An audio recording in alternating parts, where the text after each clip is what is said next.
Beberapa waktu lalu, rekaman CCTV yang merunut perjalanan rombongan Putri Chandrawati dan Brigadir J dari Magelang hingga Jakarta, juga pergerakan Verdi Sambo di rumah dinasnya, tayang di beberapa media. Lewat verifikasi dengan metode yang cukup sederhana, melalui sinar matahari dan bayangan, kami mendapatkan sejumlah kejanggalan pada rekaman CCTV tersebut. Meski Polri dan Komnas HAM telah mengakui adanya rekayasa, tapi mereka belum detail menjelaskan bagian penting dalam kasus pembunuhan ini. Rekaman CCTV yang beredar luas itu memang hasil manipulasi. Jelas rekaman tersebut menghapus banyak scene. Hal itu masih jamak dilakukan karena rekaman berdurasi amat panjang. Sampai di situ, manipulasi masih bisa dikatakan wajar untuk kepentingan meringkas durasi. Tapi menjadi tidak wajar jika dilakukan bukan untuk meringkas durasi, melainkan membuang elemen-elemen penting baik berupa scene tertentu atau objek tertentu dalam frame. Manipulasi yang ini termasuk juga dengan menambahkan elemen-elemen baru atau objek tertentu dalam frame. Misal, mengedit timestamp CCTV. Untuk mengecek lebih rinci, bisa dilakukan metode localization tampering, yakni analisis frame by frame, menghitung histogram dan menampilkan grafik histogram. Karena rekaman CCTV yang beredar adalah gabungan berbagai rekaman yang dijadikan satu, sulit untuk localization tampering. Dalam kasus rekaman CCTV di seputar kediaman Verdi Sambo, cara lain ialah memverifikasi timestamp yang ditampilkan dalam rekaman CCTV. Kami mencoba melakukannya melalui sinkronisasi arah bayangan matahari. Foto ini didapat YouTuber Anjas Asmara. Diduga kuat, foto itu diambil sebelum rombongan berangkat dari Magelang. Mobil patwal ini identik seperti yang muncul di CCTV. Foto itu diambil di depan rumah Sambo di Cempaka Residence. Kamera mengarah dari titik ini ke arah ini. Mobil ini menghadap dari timur ke barat. Jika disinkronkan dengan jam matahari, maka foto ini diperkirakan diambil sekitar jam 9.30. Analisis yang sama juga kami lakukan pada CCTV dalam perjalanan di batas kota utara Magelang. Speedcam Tol Semarang KM 431 dan rest area KM 86B di Tol Palimanan. Begitu juga pada rekaman CCTV saat Verdi Sambo pulang ke rumah. Rekaman ini disebut terjadi pada 15:29 waktu Indonesia Barat. Ini sinkron dengan jam matahari pada masa tersebut. Sambo tiba di rumah semenit kemudian. Lalu CCTV berikutnya menggambarkan rombongan dari Magelang datang pada 15:41 waktu Indonesia Barat. Di situ Putri, Yosua, dan Richard Eliezer terlihat turun dari mobil lalu melakukan tes PCR. Jam 15.49 adalah kali terakhir Yosua terlihat di CCTV. Dan kejanggalan itu pun muncul. Pada 17.05, Putri disebut pergi ke rumah dinas menggunakan MPV hitam. Laju gerak mobil ini terekam CCTV di sebuah rumah di Jalan Duren 3 Barat. Dalam rekaman itu, MPV yang ditumpangi Putri terekam pada 17.09. Jika mengecek bayangan matahari, waktu dalam CCTV itu tidak cocok. Kami coba mempertajam bayangan mobil ini sehingga terlihat outline bayang-bayang. Hasilnya tetap tidak sinkron dengan jam matahari. Kejanggalan lain pun muncul pada rekaman berikutnya. Menyusul Putri, Sambo terlihat keluar dari garasi rumah di Saguling pada jam 17.10. Jika melihat dari jam matahari pada jam tersebut, bayangan mobil semestinya tak mengarah ke situ. Seharusnya mengarah ke sisi ini. Kami mencoba mengecek adakah objek lain di halaman rumah Sambo yang menghalangi sinar matahari. Misal, pohon atau benda lain sehingga menciptakan bayangan ini. Nyatanya tidak ada.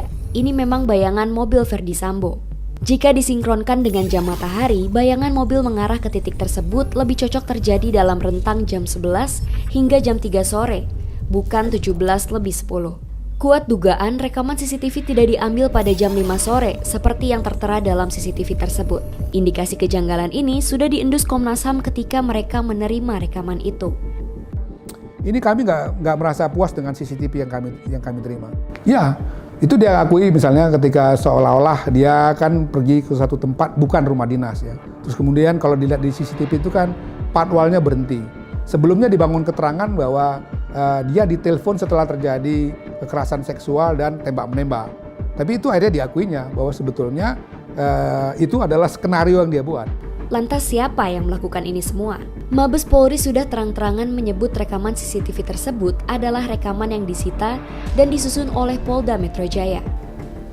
Pada tanggal 22 Juli, PMJ melakukan prarekonstruksi di Aula BPMJ dengan didasari CCTV di rumah pribadi Saguling yang ditemukan oleh mereka dan sekitar TKP Duren 3 dengan berita acara pemeriksaan yang telah dilakukan oleh Metro Jaya berdasarkan hasil analisa penyidik Polda Metro Jaya. Saat itu penjelasannya Saudara FS tidak di TKP.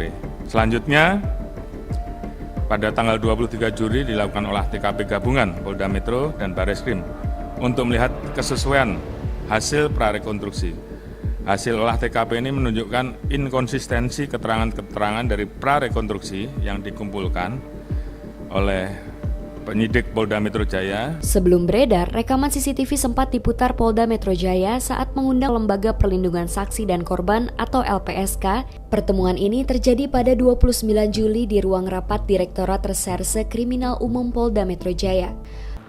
Yaitu di 29 Juli itu ada rapat perihalnya tentang perlindungan korban kekerasan seksual perempuan dan anak.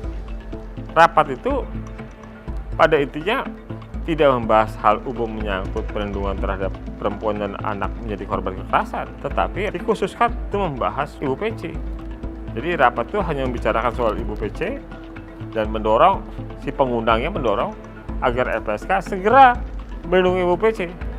Dan diputarkanlah video yang sudah diedit, yang sudah ada backsound-nya, video CCTV perjalanan rombongan Ibu PC. Ketika video itu diputar dengan backsound-nya, kemudian ada yang menjelaskan.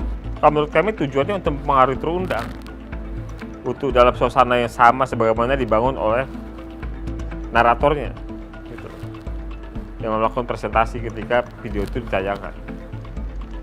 Salah seorang petinggi Polda yang hadir dalam rapat itu adalah Wadir Krimum AKBP Jerry Siagian.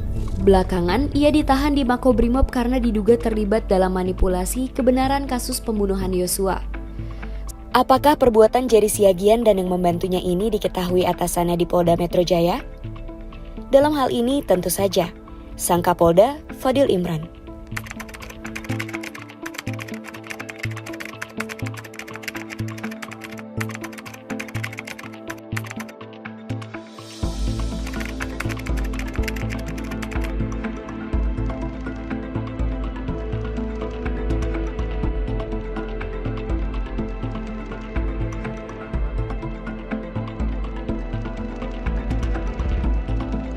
Saya Akwam, salah seorang produser yang terlibat dalam proyek liputan ini.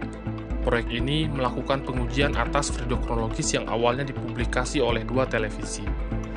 Seluruh materi dan tools yang dipakai dalam proyek ini bersifat terbuka, sehingga siapapun bisa mencobanya.